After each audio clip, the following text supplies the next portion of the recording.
हमारे देश में बेटियों और महिलाओं को देवी का दर्जा दिया जाता है, देवी का सम्मान दिया जाता है। नवरात्र में पूजा की जाती है। यहाँ तक कि सरकार भी बेटी बचाओ, बेटी पढ़ाओ का नारा देती है।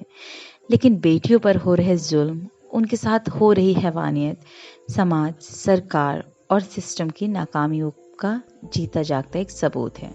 हाल ही में हुए एक और रेप केस ने देश को एक बार फिर से 2012 की रूह कपा देने वाली घटना की याद को ताज़ा कर दिया है। एक बार फिर देश को निर्भया केस याद आ चुका है। हाथरस में एक लड़की के साथ जिस तरह से दरिंदों ने दरिंदगी की है, उस घटना को सुनकर आपका कलेजा भी कांप उठेगा। हाथरस में हैवानों के हाथों गैंगरेप का शिकार लड़की ने 29 सितंबर को दिल्ली के सफदरजंग हॉस्पिटल में अपनी सांसों की डोर से भी जंग हार लिया है। यूपी के हाथरस में गैंगरेप की शिकार हुई पीड़िता के साथ की गई हैवानियत का अंदाजा इसी से लगाया जा सकता है कि दरिंदों ने बारी बारी से उसे अपने हवस का शिकार बनाया। पीड़िता अपनी जुबान न खोल पाए, इसलिए उसकी जुबान तक काट दी गई है। दरिंदों ने हैवानियत की सारी हदें पार कर दी।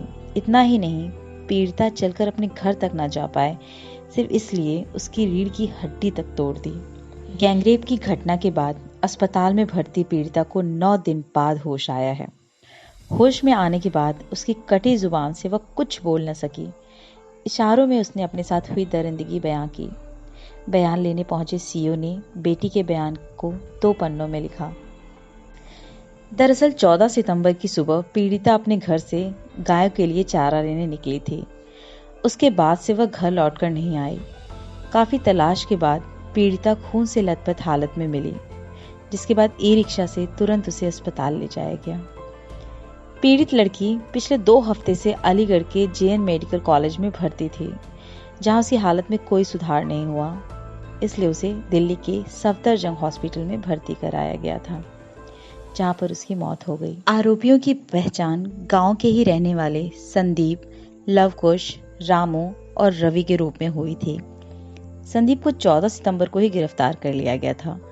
घटना के कई दिन बीत जाने के बाद पुलिस ने रामू और लवकुश को भी गिरफ्तार किया। वहीं फरार चल रहे चौथे आरोपी रवि को 26 सितंबर को पुलिस ने गिरफ्तार करते हुए जेल भेज दिया था। हाथरस के थाना चंदपा इलाके के गांव में 14 सितंबर को 4 दबंग युवकों ने 19 साल की एक दलित लड़की के साथ बाजरे के खेत में गैंगरेप किया था। इस मामले में पुलिस ने लापरवाही भरा रवैया अपनाया। घटना के 9 दिन बीत जाने के बाद भी पीड़िता होश में आई तो अपने साथ हुई आप बीती अपने परिजनों को बताई। पीड़िता की आप बीती सुनकर हर कोई दहल गया।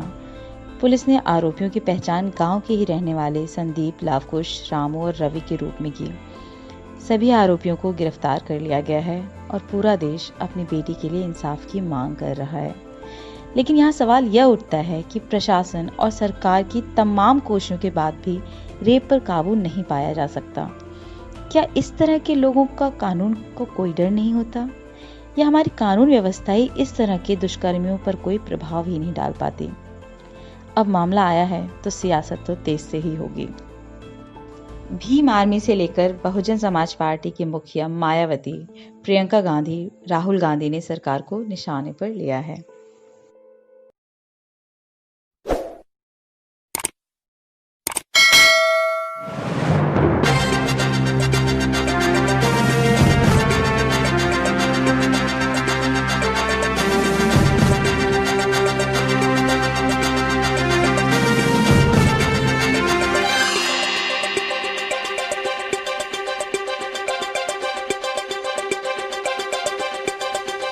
वार्तालाप की आपका नजरिया, आपकी आवाज।